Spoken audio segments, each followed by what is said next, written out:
So, you want to be a contractor. Ever wonder what it takes to become a contractor? The journey they go on to get where they are now, or the crazy things they see and hear on the job site? Well, you're in the right spot. Welcome to So You Want to Be a Contractor, the podcast.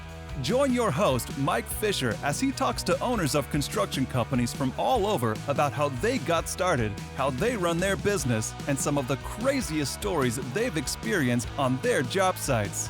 And now, your host, Mike Fisher.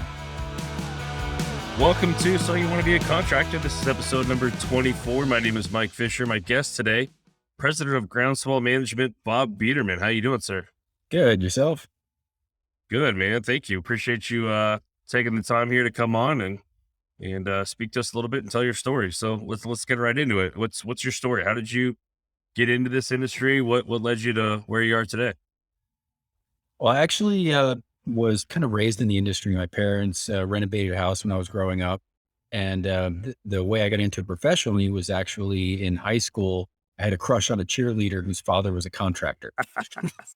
And I thought a good way to get to know her better was to go to work for her father. And so I've been in the trade since I was 16. I've heard a lot of stories about how to get into this industry. That might be the only time I've heard that one. That's definitely a new one. That's awesome. What kind of work was he doing? He was a framing contractor, deck builder. We did a lot of exterior decks and gazebos and things like that. And then later on started flipping properties, doing additions and remodels. So it was a good way to. Did it work? How did it worked well? Yeah. Did the plan work? Yeah, I worked for him all the way through high school and college, and wound up kind of running the business for him when I got out of college. And then I was in New York at the time. That's where I was born and raised, and I had my sights set on the West Coast. So at some point, I just said, "Hey, I'm packing up and I'm heading west." And did you expand his company out west, or did you kind of start your own when you got out here? No, when I got out here, I went to work for a modular housing company. That was in 2008. And it was really cool. They were, doing SIP construction, structurally insulated panels. But the market crash in 08, 09 was more than that business could really handle. It's a very capital intensive industry that modular. Yeah. You need a strong pipeline to support the infrastructure costs. So after that company folded, I actually reached out to a couple of our clients and asked them, what could I do to help you guys out? I know your project's kind of in limbo right now. And one of them said, "Hey, come to Sonoma, California and build our house for us. You know it better than ever anyone, and we like you." And so I took that opportunity, went out, got my contractor's license in California, and have my own construction company based out of Sonoma a few months later. And you just started with one house, and what was the process like as far as like finding other jobs? Was it just calling around people you knew that you thought might need help, or how did that work out? I was really lucky in that the project that I got on was a really high profile project. It was on a main artery, got a lot of attention and visibility. And the owners at that project were really happy that I was able to help them out. It was a speculative project, so they had a lot riding on it. And we successfully completed that project, and they started making phone calls saying, "Hey, if you need someone, this is the guy." And just kind of went from there with word of mouth. It's a tight community. Sonoma's pretty small. Yeah. And did that for 12 years. Never really marketed the construction company, never had to. Growth was the only driver for marketing would have been growth, and growth would have been very capital intensive. And I didn't really have the risk appetite to become a big contractor. So what is it that you guys are doing now? What is Groundswell Management what is your MO as a company now? What kind of stuff are you guys doing now? So what I found throughout my career, 20 plus years now, after I left my construction company, I went to work for the county in plan check. So I was a code administrator. And I have found that the regulatory side of the construction industry has expanded exponentially in the last 15, 20 years. It's Especially become a job in California. and of itself. We went from having a code book you could slide in your back pocket to having over 10,000 pages of code that we have to adhere by.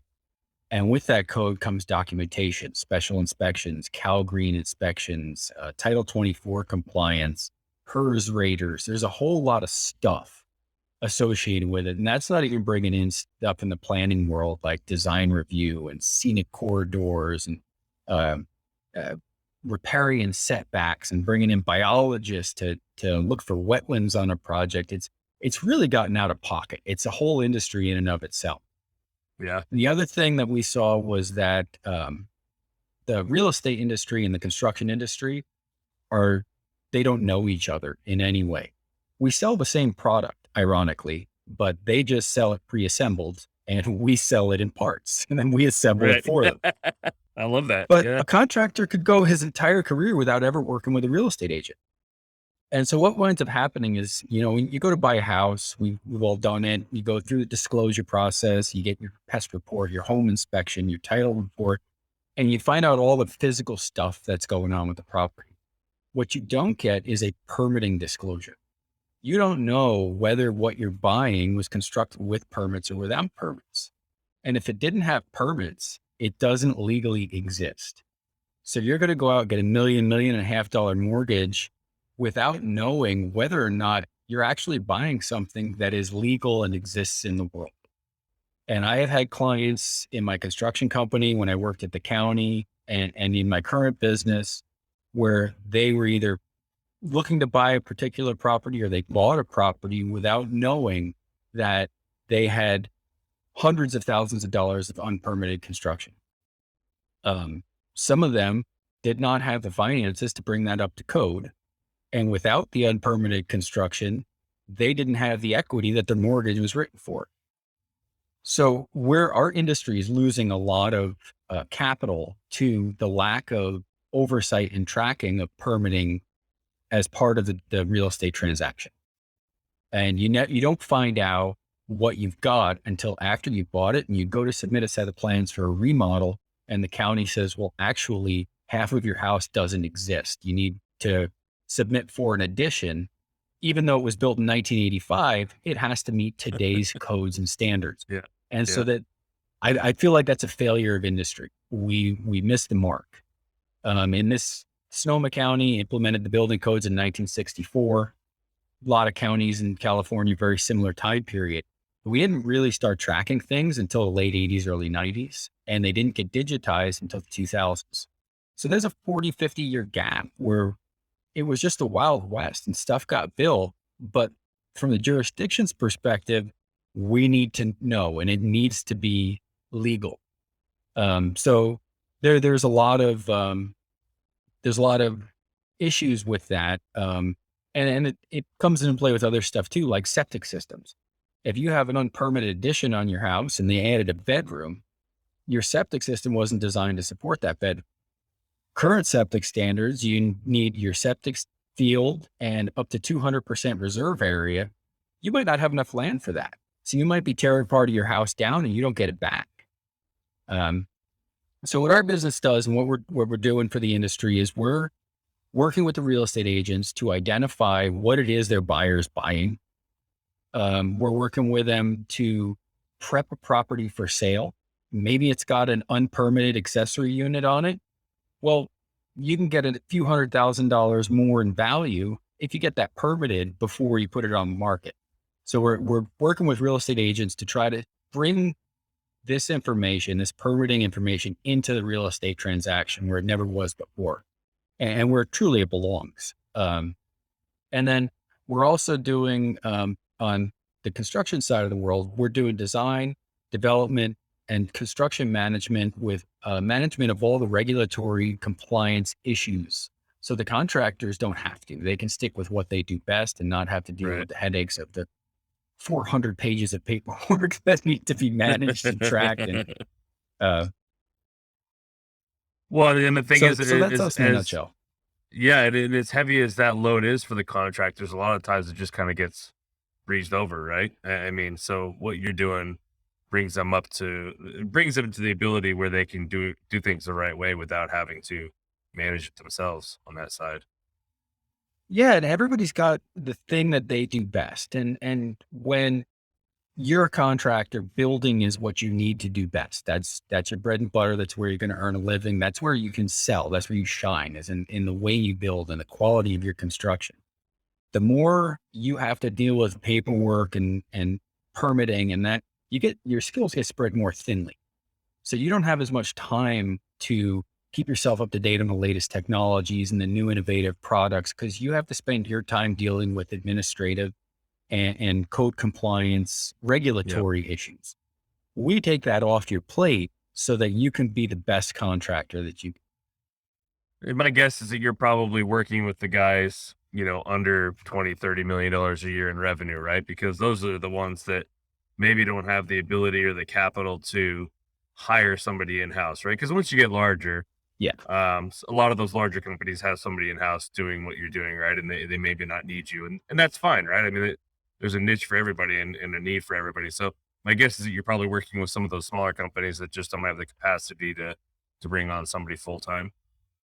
Yeah, you're absolutely right. And actually, in this area, we don't really have many of the 20 to 30 million contractors, because the regulatory environment doesn't allow you to build enough Right. stuff to get to that level. There's not a lot of subdivisions going in. Lennar Homes isn't coming in and putting in 200, Right. 300 units in Sonoma County. It just doesn't work here. Yeah. They'd be in regulatory red tape for the next 50 years before they got anything built. Um, and like your commercial contractors, yeah, we've got commercial work going on here, but there's not a lot of it. And they do have their own teams that are working to do all the stuff that we do. We do get involved sometimes. We recently worked with a hotel project out by the coast. They had an architect, they have a contractor, but they wanted to be able to have their hotel open for the tourist season this summer. So they called me in March and they said, "What can you do to help?" And I said, "Well, I can get you a permit faster than anyone else possibly can." And so I collaborated with their contractor and their architect to make sure that all their documentation was lined up, and it involved coastal commission, permitting, and questions about whether or not it required design review, because there was exterior facade changes. They were minor. It was kind of right on the cusp. So we wound up being able to come in and provide that kind of expert guidance for their architect and their contractor to keep them where they needed to be able to get into the county and get back out in a very short time frame. I think it was 3 weeks from data submittal to date of issuance, Wow. which is rather unheard of for commercial Yep. construction. Yeah, for sure. So kind of curious, going back to, when you moved out to Sonoma, obviously you just experienced some of this stuff on your own, but what led you to be so passionate about this part of the industry, and not only passionate, but knowledgeable, right? I mean, I guess obviously if you become passionate about something, you dive in and you learn as much as you can about it. But this being such a tedious part of the industry, what was it about it that led you to go, hey, this is what I need to do for people. This is how I can help this industry, and this is the only thing I want to do rather than build anymore. Um, well, it wasn't like this is what I really want to do. It was a recognition that I have a unique skill set to do it. What I Okay. really like to do is solve problems. I like Right. clearing roadblocks. I like making things happen.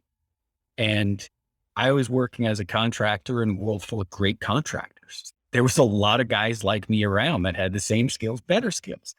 Yeah. When I started in working for the county in their plan check department and analyzing code and figuring that out, I realized that my ability to navigate legalese and regulatory compliance issues set me apart. It made me unique. And that's what made me drive me towards this part of the business, was recognizing there was an opportunity. There's a niche here that's not being filled, that there's not a lot of players in this part of the business, and that there was a lot of business to be had because of the history of the regulatory industry and the direction that it's going. And then also that I had the skills to do it, and I could be a Yeah. huge value and benefit to the projects by doing so.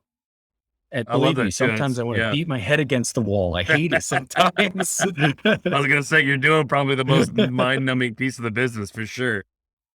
And it's so Yep. frustrating too, right? From like you said, a red tape and nothing moves fast when it's with the government. So it's got to be maddening at sometimes. It is.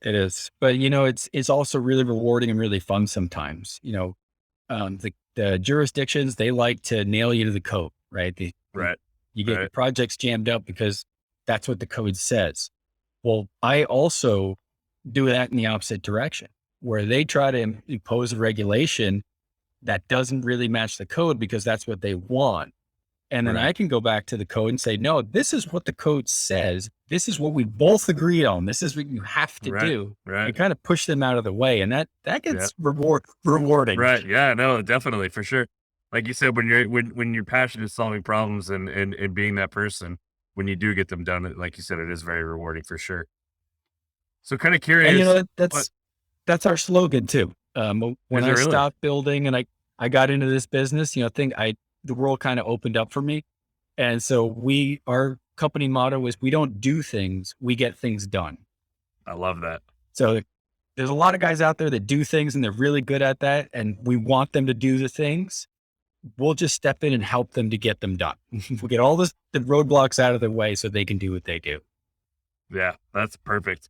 Where are you seeing yourself being hired more often than not? Is it by the general contractor that's on the job, or by the property owner who wants to get things done faster? Where do you normally step in? Usually it's the property owner. Yeah. Most of our projects are coming into a real estate transaction, representing the buyer and vetting out some of the issues with the properties and, what the entitlement status is during the transaction. And then through that, moving into their development plans for the project, whatever it may be, if they want to do a remodel or if they're looking to redevelop the entire property. Like, for example, if there's a small house on a large lot and they want to do a ADU and a main home and a swimming pool, we'll bring in the civil engineer, the architect, the structural engineer, the soil. Everybody will be the hub and the wheel to keep all those players in line and keep the project moving forward to achieve the owner's goals. Yeah, that's awesome. So I'm not super familiar with the real estate side, but I have to imagine what you're doing isn't required, right? It's noble and it's right and it's the right thing to do in the industry, but my guess is that it's not required. So how do you step in into an industry and ask them to do something beyond what they have to do to make it, a better process? Like how did that conversation work with some of the people you're working with? It starts with conversations with real estate agents and explaining to them what the value of it is and what the buyer has on the line in terms of the mortgage that they're going to have to get and the amount of money they're going to invest into this property and whether or not they're going to see a return on that investment. And it's interesting in the disclosure documents that are required for a sale, the seller has to fill out that disclosure package, right? And in there's a line that says, are you aware of any unpermitted construction on the property? And they usually say no. I did one project where I did a disclosure for a property and the seller had a casita, accessory dwelling unit. And they said on that disclosure document, it was built before they bought the property. Well, my client was a potential buyer and I sent him historical Google Street View imagery of the seller carrying lumber to the casita as it was under construction. I said, she's lying through her teeth. And that's pretty common that the sellers will lie about these issues because they know there's nobody looking over their shoulder. There's no home inspector for this. It doesn't exist. It also says in the disclosure documents, if you're in a high seismic zone, you might consider consulting with a civil engineer about the risk to the structure. And there's a line in there and it tells you who to consult with for everything, right? It's a civil engineer, a soils engineer, Right. depending Right. on what risk it is. That it says in that disclosure package, the boilerplate, it says to consult a qualified professional to look at the permitting stuff. Because there's no job title for it. Right. It's Right. not a thing. So they wanted to get the real estate agents off the hook by the way they wrote it, to release them a liability. but they Yeah. didn't know who to turn to. So it just says qualified professional. So you know And what's if you funny? bought a home, I you can could look it up. I could personally relate to this because the house I'm in now, we just bought in September, and it's got a 300 square foot addition, and I mean, I couldn't tell you if it was permanent or not. But I guess my question is that process seemed like they couldn't move it along fast enough, right? From acceptance of the offer to trying to close it, and I bought in September, right? So it was pretty fast moving market at that time. But I guess my question is, how do you step in? How is that process like stepping in and trying to slow down that process that's trying to move at lightning speed to get some of these things done that need to be done? Or are you doing them before it even goes on the market? Um, we don't slow it down. We work as soon as we get contact from the real estate agent saying they want us to look at it, we're moving. And the way that the regulatory agencies have evolved over the last 10 years, there's been a big push for them to digitize things. So, when the Finally, right? pandemic hit, yeah, they were dragging their feet for a long time. Some of them were more attuned to it than others, but when the pandemic hit and they weren't able to bring people into their office, that was a real catalyst for change. Kind of And force them to. almost Yeah. almost across the board, they've made all their records available online. And we've also in California got the Public Records Act. So Public Records Act says anybody that wants to see public records can submit a Public Records Act request and the agency has to respond within 10 business days. Now, that's a last ditch effort. If we see something in the permit history that we need more research on, we'll do the Public Records Act because 10 days is long. Like, like you were Yeah, saying, that's a for lot of sure. time. But usually within a day, I can get the full permit history for a property and be able to start analyzing it. And within 48 hours, tell you whether or not I see anything that's worth further review or anything that might be a risk. I might have to give you a call It's, then, shoot it's, you my address. well, the industry's changed a lot and it's changed for the better. Yeah. The only downside to it is now we're tracking everything and we have that 50 years before where we didn't that we need to clean up. Yeah. No, for sure. And like I said, I mean, it would have been nice to know, but I mean, at the time, everything was moving so fast. It's kind of like you just kind of got to do what you got to do, right? But Well, no, when I we mean, first started talking to these agents, they, some of them called us deal killers. They said they didn't want to right. know. That's what I mean. Like when I said like stepping in and doing something that doesn't have to be done, right? Like it's almost as an agent, you're like, whoa, we don't want to hear bad things because we want to move this process along and just kind of play dumb and get as much done as we And can. that's a seller's market. That's Right. a sign of the seller's market where if a buyer balks or they ask for a discount because they found some defect, whether it's a physical defect and permit, whatever, they're going to kick them out the door and there'll be another Yep. buyer coming in right behind Yep. them. Well, this is a changing environment right now, right? It's economics. We had a seller's market. Interest rates are coming up. Home prices are going down. The ability for buyers to negotiate is on its way back in the door. And so I think we're really well poised to be able to really be a big benefit Yeah, for if it sure. turns to a buyer's market. Yeah. And not even just a buyer's market, but if it just slows the seller's market slows down, right? I mean, Yeah. there was a time 6, 8 months ago where, like you said, if a buyer balked at all, they kick you out the door and they've got 9 more people lined up ready to go that maybe won't ask any questions, right? But even if that slows down a little bit and maybe they've only got 1 or 2 people as backups, they might give you a little bit more of a chance and to work with you guys for sure. So what you said you don't slow down, and obviously everything's kind of available online, which definitely makes it easier. But I have to imagine that your team is more than just you, right? Are there other people involved? Like what else do you guys have? Who else do you guys have on your team um, that's able to do this stuff for you? I do most of the analysis stuff. Yeah, I've got my wife is my business partner. She's amazing. She backs me up. And then on the project side, we also have a drafter designer that's on our team that does all of our plan preparation and a lot of our code research for us. So pretty small team, Yeah. but we get a lot done. I was gonna say Um, that's wild. I mean, well, I'm sorry. I was gonna say it might be hard to find somebody to do what you do, right? Because it is so tedious and mundane, but you do have a passion for it, right? I mean, that's there's not a lot of people out there that you could find to kind of impart that skill set on. yeah, and we've talked about that. Where it'll be 2 years in another 3 months. Will be open for 2 years. And Wow. the growth that we've seen in our first 2 years in business, we feel like within the next 6 months to a year, we'll probably need staff if we want to keep up with that Yeah. growth. Yeah. And we're scratching our heads saying, where do we find them? where Right. Oh, where do you're I find a exactly guy right. with 20 years of construction experience, development experience, and the regulatory experience to fill this role? And it's going to be a challenge. Yeah, for sure.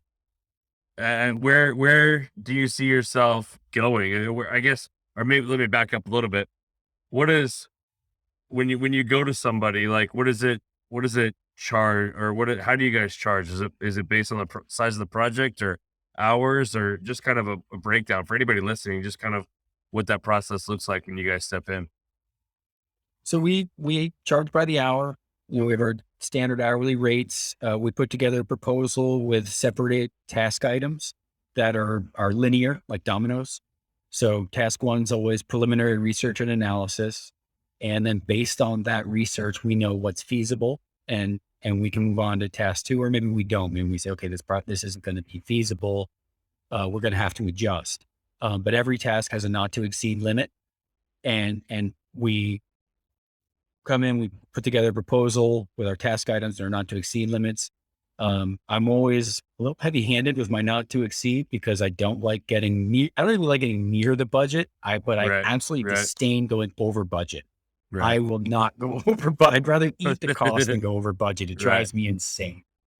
Um, but we know our trade well enough that we're really accurate with our cost analysis. And like you mentioned, it is kind of, I look at the property and the project. If I'm doing an analysis of a property for a real estate transaction and it's a 2-acre property and there's 3 buildings on it, it's gonna be pretty cheap. If it's a 15-acre property and it's got 12 buildings on it, well, that's a much larger Right, task, right? It's right. just take more time, and so it that side of the business is scaled that way. Um, on the design side, so we're coming in and we're doing a complete remodel, and then let's say maybe we're building a second unit that's going to be a completely new design. Everything has a task limit except for the conceptual portion of the design. Conceptual design is really open ended. Some clients, you'll show them one concept and they go, "I love it. Let's move forward into construction drawings." Others, it takes 15, 16 rounds where I want I to was move gonna that say, window yeah, 3 just to especially, the left. yeah, building homes in Sonoma. That clientele, I could assume it probably they're more rare than Yeah. um yeah, finding somebody who's gonna say yes to the first concept for sure. I'm sure that process can be get drawn out quite a bit for sure. But once we do, and we go into construction drawings, we are, that's our, one of our strengths right there. Um, we have a feather in my cap. We've had 5 projects in the last 12 months that went through plan review with no comments. Wow. And when I was I was a plans examiner for 3 years, and I never once approved a plan with no comments.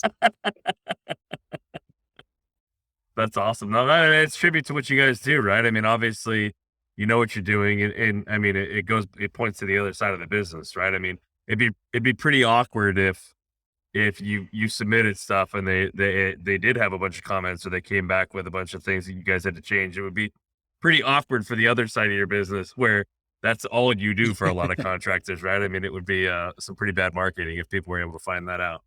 But kinda on the marketing side, I mean, when you were talking about your construction company, you mentioned that there wasn't a lot that you guys did there just because, you didn't think you could fuel the growth from a capital standpoint. But are there things you guys are doing? I mean, obviously, I have to imagine word of mouth is pretty big, right? When you're able to step in and save some headaches and time and money, for somebody, then that goes quite a long way, from a word of mouth standpoint. But are there things you guys are doing specifically or with, deliberate intention to either market or brand yourself and what you guys do?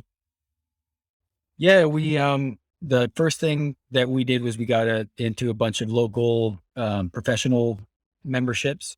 We're Yeah. members of NORBAR, North Coast Board of Realtors, North Coast Builders Exchange. They're great. We love them. Local Chamber of Commerce. And we've done a few in-person events with the Chamber of Commerce where, everybody's new businesses, everybody sets up a booth and people come and there's wine and food and just talk about your business. And we've done a lot of that kind of marketing.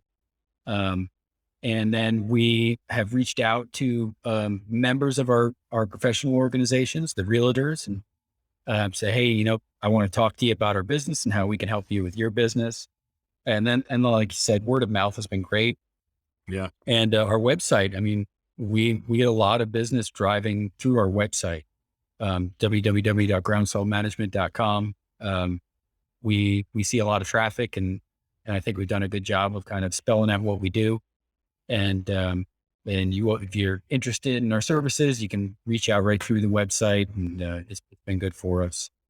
Have you guys And looked into any we, sort of social media, be it LinkedIn or Instagram or any of those kind of things to kind of showcase what you guys do or kind of brand what you guys do? Not so much maybe from a uh, business generation, but more just from a branding standpoint. Is that thought process gone through it all? yeah, it's one of those things where I every time I get that email from LinkedIn saying you haven't posted in a while, I kick myself because um, we're on LinkedIn, we're on Facebook, we're on Instagram, and I have a lot of fun with it. I like using memes to kind of Right. showcase what it is we bring to the table, and I enjoy it. But it's one of those things where there's only so much time in the day, and if something's going Right. to get cut from the list, it's going to be that. And Yeah. um, so I gotta step up my game and that Yeah. No, side of well, like you things. said, I mean, there's only so much time in the day. I mean, it definitely is something that to be pretty effective with it, you have to be pretty deliberate about it, right? And pretty consistent with it. It's which is unfortunate, but also good too, right? Because it leaves room for those that are doing it to be pretty successful doing it. But just I think I talk to a lot of contractors about that, right? Just because that kind of goes in my mind goes hand in hand with being here, talking to me on a podcast, right? I mean, a contractor 10 years ago would probably go, "What the fuck is a podcast?" And Yeah. why do I want to talk to you? And what does that do, right? Um, but saying to the same token, they probably would have said the same thing about social media, right? But so I think there's kind of three levels for most contractors or people in this construction space is, we don't care about it, we don't do it at all, is one end of the spectrum. The other end is we have somebody that does it every day and they're on top of it and we've got a schedule and we, do what we do. But somewhere in the middle is it's still good, right? You're there and you've got a presence. Which I think that's just like I said, on the road and you'll be there at some point. But step one for I sure is think just this might getting be out there. one of the last industries that has such a Oh, broad 100%. spectrum in that regard. Yeah. I used to have a roofer that I'd have to fax things to. He was a great roofer, but he Yeah. didn't use email. He didn't have a Yep. cell phone, and he never would. Yep. So if I wanted to sign and send him back a proposal, it would either be by fax or by mail. But he was a And what's great funny is, roofer, though. yeah, his fax machine probably still printed out of his printer. Didn't go to his email like a lot of fax does now. He probably made the whole noise and printed it out of his printer for sure. Oh, I'm sure it did. But that's one of the unique things about working in the construction industry is you have to be able to work with all these different types of folks where, you have to adapt to their technological advancement and Yeah. be like, Yeah. we still have e-fax because we come across them every once in a while. Somebody insists on fax. Yeah. Yeah. No, it's definitely like you said, one of the last to be moved along and one of the broadest spectrums of technology gaps for sure. Um, but I mean, like I said, I think being able to come on here and being a part of this and in this, digital side of it, I think is coming a long way for the construction industry. So it's good for sure. And I love being a part of it, which is honestly why I do a lot of this. So, what It's does the also given future us a look lot like? more transparency. Yeah. You know, Well, that's the the whole thing, right? Is, I mean, contractors yeah, tell your story, get it out there, let people hear it. that a contractor used to be as reliable as a sales pitch, right? You'd have your spiel to the owner, and then you'd have your list of happy clients where they could call for your references. Now, if I want to vet out contractors for a homeowner, I'm going to the license board.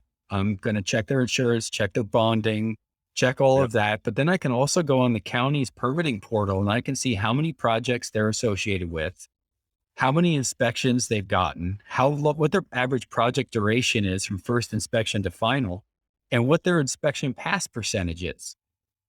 And it tells you so much about a Yeah. contractor.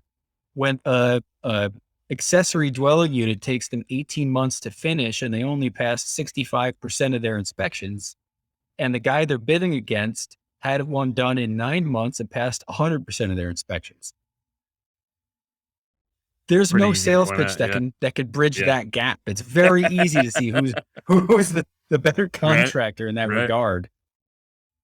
No, that's awesome. And I honestly, I didn't even know a lot of that stuff exists, right?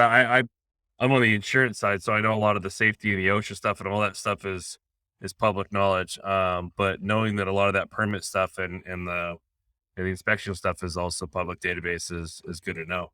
And I can't imagine that many people are aware of that outside of this industry. Not every jurisdiction, but for the ones that have it available, I don't know a lot of people that have thought of using it as a tool like we are. Right. Yeah. But it's a tremendously valuable piece of information when selecting a contract. Yep. No, for sure. Are you guys sticking to your area geographically just because it's what you know and familiar from a code standpoint, or do you see yourselves kind of expanding out throughout the state? We'll see what the future holds. Right now, we're in 3 counties: Sonoma, Napa, and Mendocino. We would entertain projects in Marin County now, but Marin County is a different kind of beast. The further away from home you get, the more the codes will change. Right. The building code's the building code. It doesn't change. It's adopted at the state level, but the planning and zoning codes do. And Right. the different geographical areas, there's different values for the jurisdictions. So in the Central Valley, they're going to value water consumption over everything. In the North Bay, we're going to value energy consumption over everything. And seismic, because we have fault lines running through our county. So you have to kind of be more adaptable, and that would take more staffing. Then it would be a challenge to be able to spread out across the state. Nothing that's not doable. Places like the Central Coast, you have view shed ordinances. Like I know Half Moon Bay, you have to design your house in a way that the guy behind you still has a view of the ocean. Right. That kind of comes out of left field when you're designing from an inland county. Yep. You don't Yep. expect that sort of thing. Yep. So you have to learn to expect the unexpected. And that was one of the things I picked up when I was doing modular construction is everywhere you go is a unique set of circumstances. We shipped a house to Santa Monica, and when we went to set up the crane to set the house, we got a call from the Santa Monica airport telling us we were in their airspace and we needed a permit from the FAA. If that's not out of left field, I don't know what is. And I mean, it can't have been a huge crane to set a few panels, right? I mean, it wasn't. No, it was a anything 90 massive, ton. was it? Yeah. It was a 90 ton, but it was on a hilltop, and Santa Monica Airport sits down in the valley. So the elevation Okay. of the hill put us in their airspace. That's funny. That is wild. Yeah, that's definitely unexpected. I'm sure it came out of left field for sure. Yep.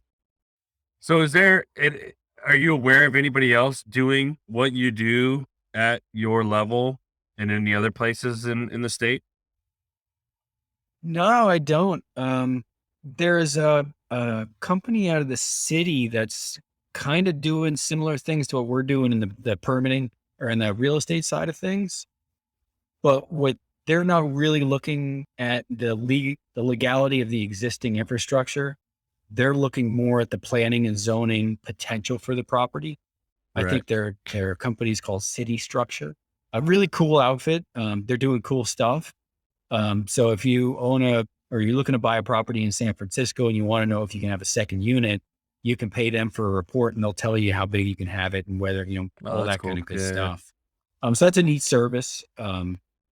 But I think our approach to it's a little bit different and a little bit more robust, when it comes to, and it makes sense because in the city, you're not going to have that kind of, unpermitted construction like you have in a rural community.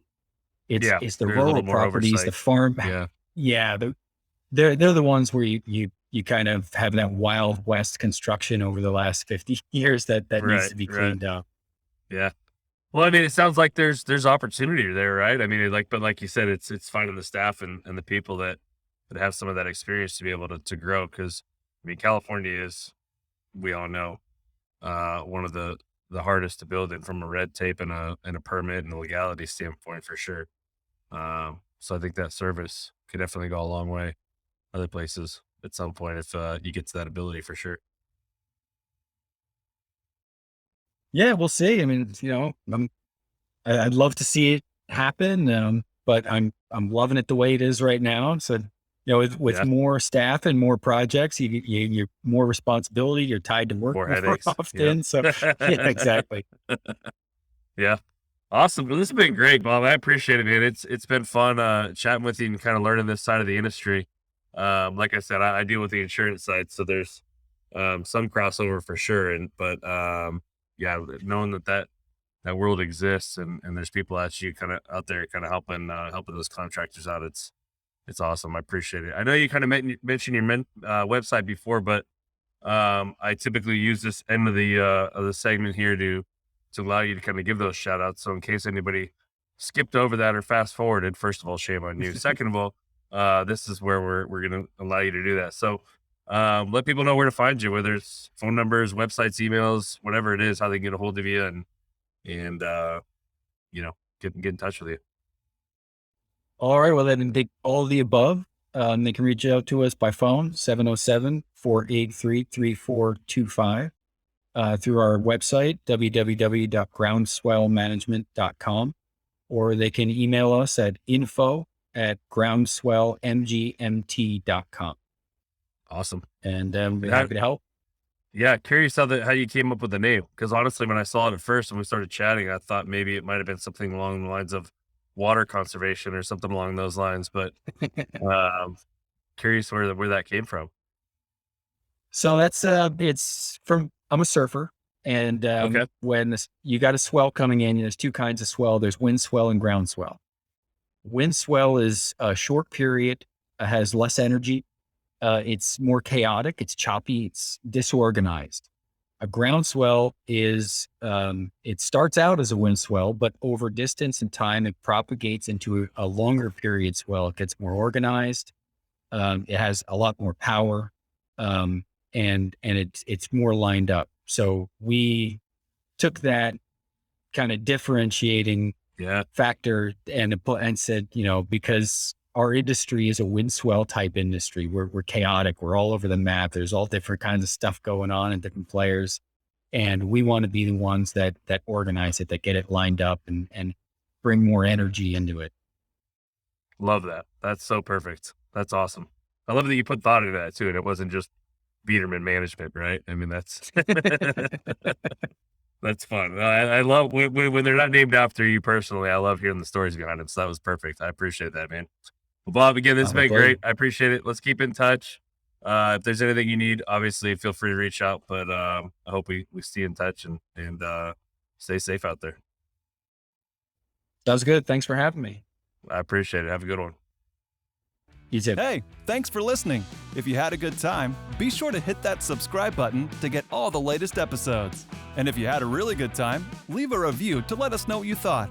Until then, go gather some crazy stories on your job sites, and we'll see you next time on So, You Want to Be a Contractor.